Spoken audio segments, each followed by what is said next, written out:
விஷயமும் சூப்பராக பண்ணியிருக்காங்க. படமும் ரொம்ப முடியாது. Hands of to Mani Ratnam. இந்த சைக்கோ த்ரில்லர் அந்த மாதிரிலாம் பார்த்துட்டு இந்த மாதிரி ஒரு எப்படின்னா தமிழ் சினிமாவுக்கு வந்து இது ஃபர்ஸ்ட் பார்ட் அளவுக்கு இல்லை, இன்னும் கொஞ்சம் பெட்டராக எடுத்துருக்கலாம். டோன் நல்லா இருக்குது, இதோட பெட்டர் அதான் சொல்ல வேணும். ஃபீல் பண்ண வச்சு ஆக்சுவலி நிறைய சீன்லாம் அது பீக் பார்த்துட்டே இருக்க மாதிரி ரொம்ப நல்லா இருந்துச்சு. இது வந்துட்டு அடிச்சுக்கவே முடியாது. அதை வந்துட்டு அவ்வளோ தத்ரூபமாக கொண்டு வந்துட்டாங்க. அதை மட்டும் எப்படி புக்கில் இருக்கிற see many people hard work அதில் ஜெயம் பண்ணணும். அந்த அளவுக்கு ஒன்றும் இல்லை.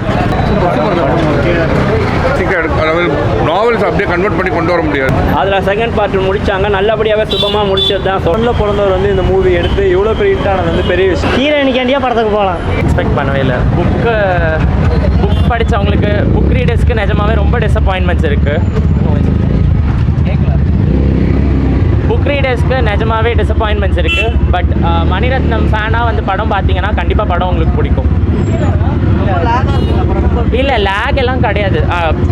இதுதான் விஷயமே. புக் ரீடராக நீங்கள் போய் படம் பார்த்தீங்கன்னா கண்டிப்பாக நீங்கள் வெறுத்துருவீங்க படத்தை. ஆனால் மணி சாரோட ஃபேனாக நீங்கள் போய் பார்த்தீங்கன்னா கண்டிப்பாக ஆமாம் போதும். செகண்ட் பார்ட்டும் நல்லா தான் இருக்குது, இதோட நிறுத்திடலாம். போன வாரம் யாத்திசைன்னு ஒரு படம் வந்தது, வெறும் 5 கோடி ரூபா போட்டு அபகலிப்ட மாதிரி எடுத்திருப்பார் தரணி ராஜேந்திரன். எனக்கு தெரிஞ்சு அடுத்தது வந்து இவங்க வந்து கடையெழு வள்ளல்களில் கை வைக்கலான்னு இருக்காங்க. அதில் நிறைய கண்டென்ட் இருக்குது. கடையெழு வள்ளல்கள் உங்களுக்கு தெரியும், பாரி, காரி, ஆரி, ஓய், அதியன், அந்தீரன், அதுக்கப்புறம் பேகனு, நல்லி, இவங்களை பற்றியான விஷயங்கள் வரும் அதில். எனக்கு அதை வந்து சங்கர் சாரோ இல்லை மணிரத்னம் சாரோ தயவு செஞ்சு அவங்கள அந்த கடையெழு வள்ளல்கள் கதையை எடுக்காதீங்க. அதை வந்து யாக்கை படம் எடுத்த நம்ம தரணி ராஜேந்திரன் அவர் அந்த படத்தை எடுக்கட்டும்.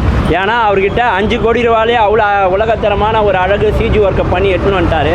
தயவு செஞ்சு அவர்கிட்ட ஒரு 500 கோடி ரூபாயில் எடுத்த படம் இது.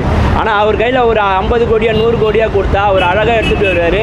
பாரி, காரி, ஆரி 3 பேருக்குமே ஒரு சப்ஜெக்ட்லேயே ஒரு லிங்க் இருக்குது. அவங்க சேர சோழ பாண்டியர்களோடு சேர்ந்து இவங்க 3 சிறு அரசர்களை பண்ணுறாங்க. அந்த